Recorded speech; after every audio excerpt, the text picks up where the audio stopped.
Everyone welcome to all of you on my YouTube channel. आज हम discuss करेंगे वायुमंडल की लेयर्स के बारे में, परतों के बारे में, उनको हम याद कैसे कर सकते हैं। सो फर्स्ट ऑफ ऑल हमारे पास कितनी लेयर्स होती हैं? टोटल 5 लेयर हमारे पास है। हमारी ट्रिक फर्स्ट रहेगी 13 सर में तोड़ दो। ये हमारे पास एक ट्रिक है। इस 13 वर्ड से हम यूज़ करेंगे ट्रोपोस्फियर। सर किससे बना? एस से। 13 टी वर्ड से निकला था। एस से हम याद करेंगे स्ट्रेटोस्फियर।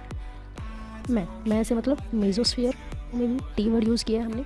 सो टी वर्ड यहाँ से हमारे पास निकलेगा थर्मोस्फियर। अब यहाँ पे कन्फ्यूजन आती है कि तोड़दू के अंदर भी टी वर्ड हमने यूज़ किया है और ट्रोपो के अंदर भी टी वर्ड हमने यूज़ किया है। सो इसके लिए हम रिमेंबर कर सकते हैं कि जो ये तोड़ दूँ वर्ड आया है ये बहुत दूर आया है, मीन्स 13 से दूर आया है। और एक बार टी आएगा जो हमारे पास है, तो हमारे पास वाली जो लेयर है वो ट्रोपोस्फियर होगी हमेशा। और हमसे दूर क्या है? हमसे दूर सन है। अगर हम वैसे याद करें, हमसे दूर सन है, मतलब अर्थ से काफ़ी दूर है सन। और सन क्या होता है? गर्म होता है। तो गर्म का अगर हम केमिस्ट्री के अंदर वर्ड निकाल लें तो गर्म को हम थर्मो वर्ड से रिप्रेजेंट करते हैं। मतलब हम हीट को थर्मो वर्ड से रिप्रेजेंट करते हैं। थर्मोस्फियर को हम ऐसे याद कर सकते हैं। क्लियर? दूसरी हमारे पास है true sales manager trust employees. जो ट्रू सेल्स मैनेजर्स हैं वो अपने एम्प्लॉयज़ के ऊपर ट्रस्ट करते हैं। सो फर्स्ट ट्रू से हम लिखेंगे ट्रोपोस्फियर, एस फॉर स्ट्रेटोस्फियर, मेजोस्फियर। इस टी से हमारे पास आएगा थर्मोस्फियर और ई से हमारे पास आएगा एक्सोस्फियर। ये टोटल हमारे पास 5 स्फीयर है। इनकी लर्निंग ट्रिक हमने यहाँ पे राइट की हुई है, true sales manager trust employees. इसके अलावा यहाँ पे क्वेश्चन आता है अलग अलग स्फीयर्स की रेंज के बारे में, मीन्स कौन सी स्फीयर किस रेंज तक है। सो फर्स्ट हमारे पास है ट्रोपोस्फियर। ट्रोपोस्फियर है 0 से 10 किलोमीटर।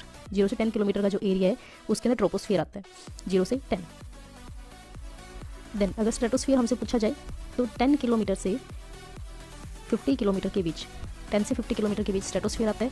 50 प्लस, या फिर हम ये बोले कि 50 टू 85 किलोमीटर मेसोस्फियर आता है। And 85 kilometre to up to जहाँ तक भी जा रहे हैं, मतलब रेंज नहीं हमें दी जाती है। 85 टू 100 आ जाए, 85 टू 200 आ जाए तो वो हमारा थर्मोस्फियर आता है। क्लियर? इसके अलावा यहाँ से क्वेश्चन आता है कि ट्रोपोस्फियर के अंदर क्या क्या चीज़ें एग्जिस्ट करती है, मेजोस्फियर में क्या होता है, स्ट्रेटोस्फियर में क्या होता है, थर्मोस्फियर में क्या होता है। बट मोस्टली पूछा जाता है ट्रोपोस्फियर एंड स्ट्रेटोस्फियर से। सो ट्रोपोस्फियर के अंदर क्या होता है? ट्रोपोस्फियर के अंदर हम सांस लेते हैं। ट्रोपोस्फियर के अंदर ही क्लाउड फॉर्मेशन होती है। ट्रोपोस्फियर के अंदर ही जो बर्ड है वो फ्लाई करते हैं। मतलब वो जो एरिया 0 से 10 किलोमीटर का है उसके अंदर ही एक्टिविटीज़ होती हैं। क्लाउड फॉर्मेशन या फिर स्मॉग का फॉर्मेशन होना, कोहरा बन जाता है जैसे धुंध कोहरा, वो सब इसके अंदर बनता है ट्रोपोस्फियर के अंदर। जो ओले आते हैं वो सब भी ट्रोपोस्फियर के अंदर आता है। देन बात करते हैं स्ट्रेटोस्फियर के अंदर।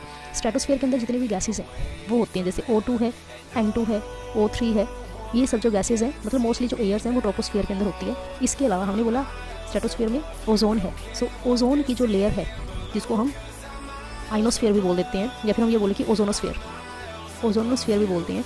वो जो ओजोनोस्फीयर है वो स्ट्रेटोस्फीयर के अंदर ही प्रेजेंट होता है, जो हमें यूवी रेज से प्रोटेक्ट करता है। सूरज से आने वाली जो प्रावैंगिक किरणें हैं उनसे हमें प्रोटेक्ट करने का काम करता है। स्ट्रेटोस्फीयर के अंदर एक ओजोनोस्फीयर होता है जिसके अंदर ओजोन लेयर बनी होती है, वो हमें यूवी रेडिएशन से बचाता है। यूवी रेडिएशन से क्या हो जाता है? हमें स्किन कैंसर, स्किन बर्निंग, ये सब प्रॉब्लम हो जाती है।